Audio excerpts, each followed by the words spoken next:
अस्सलाम वालेकुम, this is mister T और आज की इस वीडियो में बात करते हैं मलेशिया इंटरनेशनल स्कॉलरशिप्स के ऊपर। मैं इस वक्त मौजूद हूँ मलेशिया में कुआलालंपुर के अंदर और आज की इस वीडियो में मैं आपको मलेशिया इंटरनेशनल स्कॉलरशिप्स के हवाले से ए से लेकर जेड तक तमाम प्रोसीजर बताने वाला हूँ और फिर आपको लैपटॉप की स्क्रीन पे ले जाके इस तमाम तर जो एप्लीकेशन प्रोसेस है उसका प्रोसीजर भी बताने वाला हूँ कि किस तरह आप ऑनलाइन अपना एप्लीकेशन सबमिट कर सकते हैं।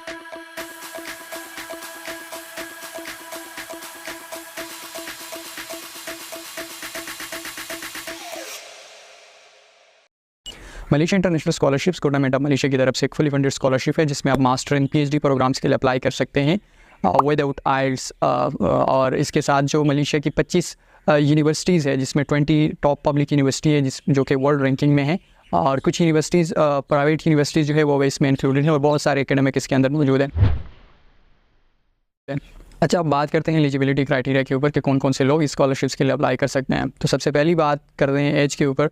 स्कॉलरशिप्स पर अप्लाई करने के लिए आपकी एज जो है वो 40 ईयर से कम होना चाहिए और साथ साथ आपको जो है आपकी बैचलर डिग्री में और या मास्टर डिग्री में अगर आप पीएचडी के लिए अप्लाई कर रहे हैं तो आपको 3.0 CGPA आउट ऑफ 4 लेना है। 3 GPA जो है ये मिनिमम क्राइटेरिया है स्कॉलरशिप्स के लिए। अच्छा, अब बात करते हैं रिक्वायर्ड डॉक्यूमेंट्स के ऊपर। स्कॉलरशिप्स के लिए जो रिक्वायर्ड डॉक्यूमेंट्स है उसका लिस्ट मैंने डिस्क्रिप्शन में दिया है और कुछ डॉक्यूमेंट्स अगर आपके पास मौजूद नहीं है तो मैंने वहाँ पे हर एक डॉक्यूमेंट्स को किस तरह आपने तैयार करना है, किस तरह आपने इसको इफेक्टिव बनाना है, इसके ऊपर मैंने ऑलरेडी वीडियोस बना चुका हूँ। तो डिस्क्रिप्शन में आपको डॉक्यूमेंट्स की लिस्ट और इस तरह इसको तैयार करने की तमाम तरह प्रोसीजर मिल जाएगी। तो अब चलते हैं स्कॉलरशिप्स पर अप्लाई कैसे करनी है इसके ऊपर चल के बात करते हैं अब। अच्छा, अप्लाई करने के लिए सबसे पहले आपको गूगल में आना है और गूगल में आपने सर्च कर देना है MI स्कॉलरशिप। तो यहाँ पे सर्च करने के बाद ये इनका ऑफिशियल वेबसाइट है, इसको आपने ओपन करना है। यहाँ पे सबसे आप पहले देखें कि डेडलाइन क्या है और इसके हिसाब से आपने स्ट्रेटजी बनानी है। जैसे 30 जून इसका डेडलाइन है तो यहाँ पे click here to MI online application के ऊपर क्लिक कर देना है। अगर आपने पिछले साल अप्लाई किया है तो आप डायरेक्टली लॉगिन करके एक नया एप्लीकेशन सबमिट कर सकते हैं। अगर आपने नहीं किया है तो साइन अप के ऊपर क्लिक करें। साइन अप मतलब हम एक नया अकाउंट बनाने की कोशिश करेंगे। यहाँ पे आप कौन सी प्रोग्राम के लिए अप्लाई कर रहे हैं, मास्टर के लिए या PhD के लिए, उसको एंटर करना है। और जैसे मैंने आपको कहा कि NIC के ऊपर आप अप्लाई नहीं कर सकते तो आपके पास पासवर्ड जो है वो ज़रूरी है। इसके अलावा जो है ये देने के अंदर जो है आपने एक कैपिटल वर्ड और एक स्पेशल कैरेक्टर जैसे हैश, स्टार और कुछ नंबर देने हैं। अच्छा, इसके बाद आप अपना ईमेल देना है जो आप मोस्टली ऑफिशियली काम के लिए इस्तेमाल करते हैं वो आप यहाँ पे दे सकते हैं। इसके बाद आप तारीख़ पैदाइश दे दें जो आपकी है, तो एक टेबल से चूज़ करके आप इजीली यहाँ पे इसको लिख सकते हैं। अच्छा, ये जो है ये बिल्कुल बुनियादी है क्योंकि आप जब अकाउंट क्रिएट करेंगे तो ये चीज़ें आपने ठीक देनी होगी, क्योंकि अगर आपने इसमें थोड़ी गलती कर दी तो बाद में एप्लीकेशन को प्रोसेस करने में आपको इशू हो जाएगा। यहाँ पे लॉगिन पे क्लिक करें। इसमें कोई ईमेल नहीं आता, डायरेक्टली ऑटोमेटिकली यहाँ पे जनरेट हो जाता है और आपने सीधा लॉगिन के ऊपर क्लिक कर देना है और आप अंदर जो है एप्लीकेशन का जो प्रोसेस होता है उसमें आप आपको आप शुरू करते हैं। जैसे सबसे पहले ये मालूमात है जो आपने देनी होगी अप्लाई करने के लिए। सो यहाँ पे कुछ चीज़ें ये ऑटोमेटिकली करता है, जैसे आपका एज उन्होंने किया है ऑटोमेटिकली, तो इसी तरह ये आपने देनी होगी। ये जो आपकी पासपोर्ट की जो आखिरी डेट जो है वही देना पड़ेगा जो एक्सपायरी होता है। इसके अलावा आपकी रिलीजन क्या है, मार्शल स्टेटस क्या है और इसी तरह नंबर ऑफ़ चिल्ड्रन ये आपने देनी होगी। यहाँ पे फिल आउट कर देना है इसको। तो ये जो मालूमात है ये बिल्कुल बेसिक है। तो यहाँ पे आप जो है ये सब मालूमात मैं एंटर कर देता हूँ, फिर बात करते हैं।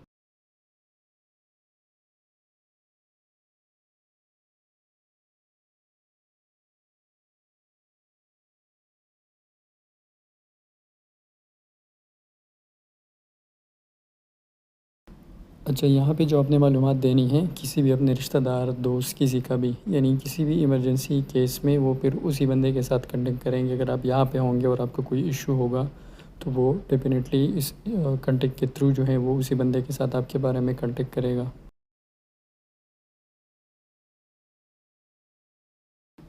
अच्छा, अब ये जो सेक्शन है इसमें आपने एकेडमिक बैकग्राउंड कौन कौन सी यूनिवर्सिटी में आप पढ़ चुके हैं वो आप देना। तो name of institutions, field of study, year of study, level. तो यहाँ पे ऐड का जो बटन है इसके ऊपर क्लिक करेंगे।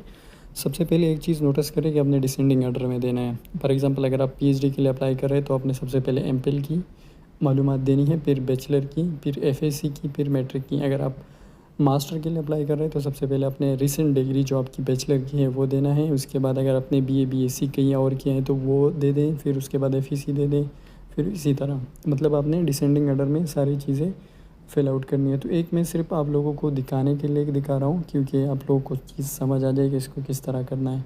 बाकी जो आपकी मालूमात होती है वो अपनी मर्ज़ी से दे सकते हैं। So this video is only for the information और for the knowledge purpose. I do not encourage any viewer to share their personal information to any third party. अच्छा, इसके बाद जो है ये आपने देना होगा एकेडमिक एंड फाइनेंशियल अवार्ड। अगर आपको कोई स्कॉलरशिप मिल चुका है, एहसास स्कॉलरशिप या फीप स्कॉलरशिप जो भी आपको मिला है, वो उसकी इन्फॉर्मेशन आप यहाँ पे एंटर करें। ये इंपॉर्टेंट होता है, इसके ये आपकी मतलब चांसेस आपकी ज़्यादा कर सकते हैं स्कॉलरशिप में। या आपको कोई मतलब फाइनेंशियल अवार्ड के अलावा अगर आपको कुछ एकेडमिक कुछ मिल चुका है तो वो भी मैं आपको दिखाता हूँ आगे, वो भी इसी में ज़रूरी होता है। या आपको जो है एकेडमिक या जो जितनी भी आपकी एकेडमिक या एक्स्ट्रा करिकुलर है जो अवार्ड्स आपको मिल चुके हैं वो आपने सारी एंटर कर देनी है यहाँ पे। अच्छा, ये एक्स्ट्रा करिकुलर है। एक्स्ट्रा करिकुलर अगर आप कुछ किसी स्पोर्ट्स में, किसी गेम में, किसी भी चीज़ में आप कुछ विन कर चुके हैं तो आप उनकी मालूमात यहाँ पे देख सकते हैं। ये जो एक्स्ट्रा करिकुलर जो चीज़ें होती हैं ये बहुत इंपॉर्टेंट होती हैं और इसका एक रोल होता है स्कॉलरशिप के अंदर। फॉर एग्ज़ाम्पल मैंने यूनिवर्सिटी में एक सोसाइटी में अगर मैंने काम किया है या किसी ऑर्गेनाइजेशन में या किसी फाउंडेशन में, तो इसकी इन्फॉर्मेशन मैं एंटर कर रहा हूँ। जैसे मैं फॉर एग्ज़ाम्पल एक हमदर्द फाउंडेशन के साथ या पाकिस्तान इंटरनेशनल ह्यूमन राइट के साथ या किसी भी आपने किसी लोकल जगह पे की है तो आप एंटर कर सकते हैं। अच्छा, इसके बाद जो है ये बाकी जो मालूमात है जैसे previous residency in foreign country, अगर आप किसी और कंट्री पहले जा चुके हैं तो उसकी मालूमात यहाँ पे आप दे सकते हैं। इसके अलावा अगर आप इससे पहले मलेशिया कभी आ चुके हैं किसी ट्रेनिंग प्रोग्राम या किसी विज़िट के लिए तो उसकी इन्फॉर्मेशन भी आप यहाँ पे इंक्लूड कर सकते हैं। और लास्ट में ये जो है ये ऑप्शन खामखा आपने नो कर देना है, इसको गलती से भी यस मत करना। अच्छा, इसके बाद जो है आपको एप्लीकेंट इन्फो मिलेगा, लेवल ऑफ स्टडी, आप कौन सी प्रोग्राम स्टडी के लिए अप्लाई कर रहे हैं, फिर कौन सी यूनिवर्सिटीज़ आपने चूज़ करनी है, ये मालूमात आपने देने। जैसे फॉर एग्ज़ाम्पल मैं इसमें चूज़ कर देता हूँ एग्रीकल्चर, फॉरेस्ट्री एंड फिशरी, फिर इसके बाद मैं स्पेशलाइजेशन फिशरी को चूज़ कर देता हूँ इनमें से। तो अब जब अपनी फील्ड चूज़ करेंगे तो इसके अंदर ये आपसे पूछेंगे इसके बाद कौन कौन सी यूनिवर्सिटी आपकी प्रायोरिटी लिस्ट है। तो सबसे पहले जो आपने देखना है कि कौन सी यूनिवर्सिटी में चांसेस ज़्यादा है मेरे, जैसे पुत्र मलेशिया ये दुनिया की टॉप यूनिवर्सिटीज़ हैं। तो जैसे अपने पहली प्रायोरिटी में जो यूनिवर्सिटी आप चूज़ करेंगे तो वो आपकी पहली प्रायोरिटी होगी, उसमें नहीं होता तो सेकंड में नहीं होता थर्ड। लेकिन जिस भी यूनिवर्सिटी से के प्रोफेसर आपके साथ एग्री हो चुका है, जिसने आपको एक्सेप्टेंस लेटर दिया है, उसको जो है आप फर्स्ट प्रायोरिटी में डाल लें, तो इससे आपको बहुत आसानी होगी। ये बहुत ही इम्पॉर्टेंट चीज़ है जो कि आपने इंक्लूड करना है इसके अंदर। ये बहुत इंपॉर्टेंट सेक्शन है चूज़ करने का। उसकी वजह ये है कि जैसे कमेंसमेंट डेट है, कमेंसमेंट डेट का मतलब ये होता है कि आप कौन सी ईयर में ज्वाइन करना चाहते हैं। अगर आपके पास एक्सेप्टेंस लेटर है या एडमिशन लेटर है तो आप जो अगले और इस किसी भी यूनिवर्सिटी में अप्लाई कर रहे हैं, क्योंकि मलेशिया की यूनिवर्सिटीज़ की जो डेडलाइन है वो अभी क्लोज़ होने वाले हैं, तकरीबन 1 मंथ के अंदर सारे की क्लोज़ हो जाएंगे सितंबर इनटेक के लिए। तो अब 2025 को फिर चूज़ करें, 2024-25 और अगले जनवरी का कमेंसमेंट डेट लिखें।